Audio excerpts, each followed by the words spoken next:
Hello students, welcome to our channel Hindi Shiksha. இன்னைக்கு நாம ஆதா அக்ஷர் அப்படிங்கிற தலைப்புல பார்க்க போறோம். நம்ம சேனலை சப்ஸ்கிரைப் பண்ணாதவங்க பண்ணிக்கோங்க. அப்பதான் தொடர்ந்து எல்லா வீடியோவும் உங்களுக்கு நோட்டிபிகேஷன் கிடைக்கும். பாருங்க, அக்ஷர் அப்படின்னா என்ன அப்படின்னு சொன்னா எழுத்து. அதாவது இப்ப நாம இதை எல்லாமே வியஞ்சன் வீடியோல நீங்க பார்த்திருப்பீங்க. மெய்யெழுத்துக்களோட வடிவம் இது.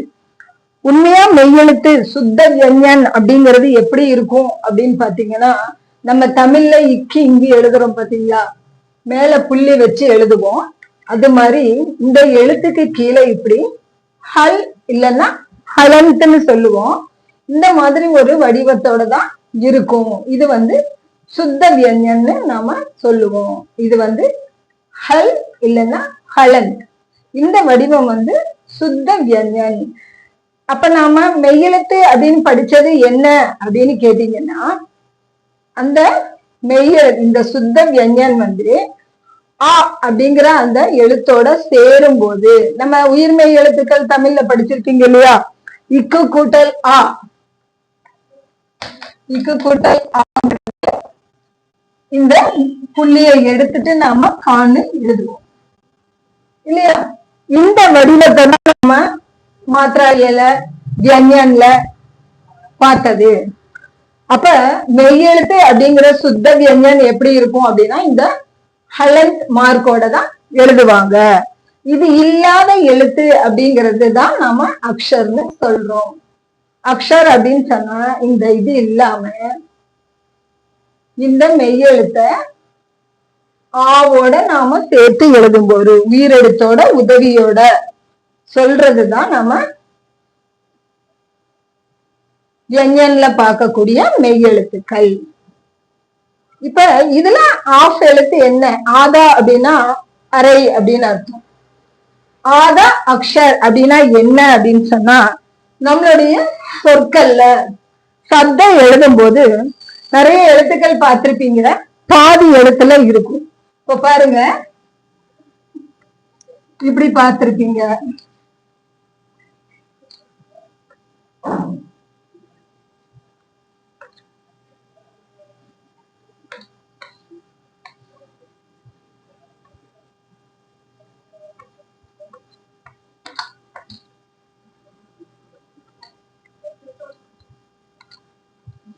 இப்ப இதுல எல்லாமே பாத்தீங்கன்னா இந்த மாதிரி பாதி எழுத்துக்கள் இருக்கு.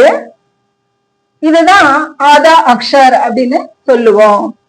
இப்ப பாத்தீங்கன்னா நம்ம எழுதி இருக்கிற எல்லா வியஞ்சனுக்குமே பாதி எழுத்துக்கள் இருக்கு.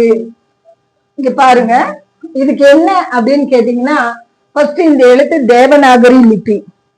தேவநாகரி லிபினா ஒண்ணும் இல்ல, இந்த மேல கோடு போட்டு நாம எழுதுறோம், அடுத்து கீழே நிலைக்கோடு போட்டு எழுதுறோம். இந்த மாதிரியான எழுத்துக்கள் ஒரு எழுத்தை தாங்கி நிக்கிற மாதிரி இந்த மாதிரி கோடு போடுற இந்த எழுத்து முறைதான் தேவநாகரின்னு நாம சொல்றோம்.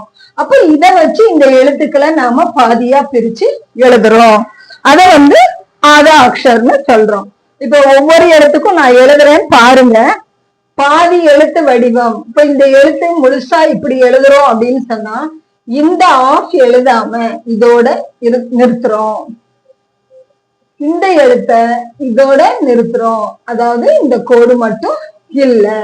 இப்ப இந்த எழுத்த இந்த மாதிரி பாதியில நிறுத்துறோம், இதோட இந்த கோடு இல்ல. அடுத்து இந்த எழுத்து இதோட நிறுத்துறோம், அப்ப இந்த கோடு இல்ல. இந்த மாதிரி சா வடிவத்துல இதோட நிறுத்துறோம், இந்த எழுத்து இதோட நிறுத்துறோம், இந்த எழுத்து இதோட எழுதுறோம். அடுத்து ஜ, இத இப்படி எழுதுறோம். அடுத்து இப்ப இந்த தாளை பாத்தீங்கன்னா எல்லாமே மேல நம்ம போடக்கூடிய எழுத்துக்கள் ஒரே ஸ்ட்ரோக், அதாவது ஒரே வடிவம் அப்படிங்கும் போது அதை பாதியில எழுத முடியாது. அப்படிங்கும் போது சுத்த வியஞ்சன்ல அதை எப்படி எழுதுறோமோ அப்படியேதான் அதை நாம எழுதுறோம். இந்த சுத்த வியஞ்சன் தான் நம்ம எழுதுவோம், இதையேதான் நம்ம இங்க ஃபாலோ பண்றோம். இப்ப இந்த எழுத்துக்கு அப்படி கிடையாது. இப்படி எழுதும் போது இந்த பாதியில இந்த கோடு மட்டும் நிற்கும். அடுத்து தாள பாத்தீங்கன்னா இதோட பாதி இதோட பாதி, இது பாதி எழுத முடியாதுன்றதுனால சுத்த வியஞ்சனுக்கான ரூல்ஸை ஃபாலோ பண்றோம். இது இந்த பாதி, இந்த எழுத்து இந்த பாதி. அடுத்து பால பாத்தீங்கன்னா இப்படி எழுதுவோம். இந்த எழுத்துக்கு இந்த கோடு வரும், பட் இதோட நிறுத்துறோம். அடுத்து இது பா, இது மட்டும்தான் போடுறோம், இந்த கோடு போடுறது இல்லை. அடுத்து ப, மா, யாக்கு பாதி எழுத்து கிடையாது. ரா அப்படிங்கிறது சிறப்பா சொல்லணும், அதை தனிச்சு சொல்றேன் கடைசியில.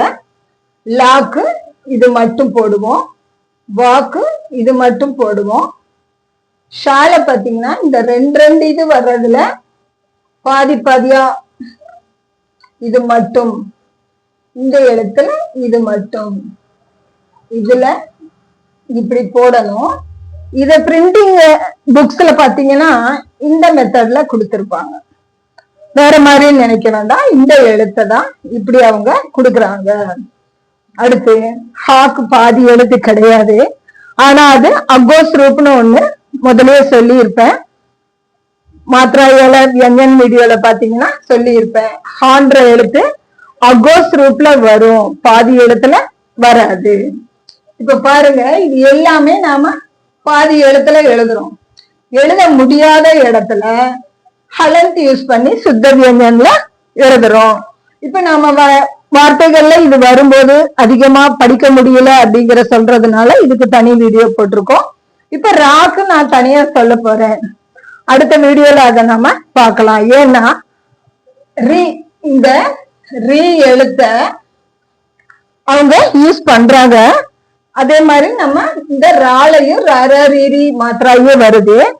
நம்ம தமிழ்ல சிறப்பு லகரம் எப்படி சொல்றோமோ அது மாதிரி இந்த ரெண்டு எழுத்துக்கும் அவங்க ரொம்ப சிறப்பா பயன்படுத்துறாங்க. அதனால அதை அடுத்த வீடியோல தனியா சொல்றேன். இந்த வீடியோ உங்களுக்கு புரிஞ்சிருக்கும்னு நினைக்கிறேன். புரிஞ்சவங்க லைக் பண்ணுங்க, ஷேர் பண்ணுங்க, நம்ம ஹிந்தி சிக்ஷா சேனலை சப்ஸ்கிரைப் பண்ணுங்க. கமெண்ட் பாக்ஸ்ல உங்களுக்கு புரியுது புரியல டவுட் இருக்கு, இதை இன்னும் கொஞ்சம் நல்லா சொல்லியிருக்கலாம் அப்படிங்கிற மாதிரி கமெண்ட்ஸை தயவு செய்து பதிவு பண்ணுங்க.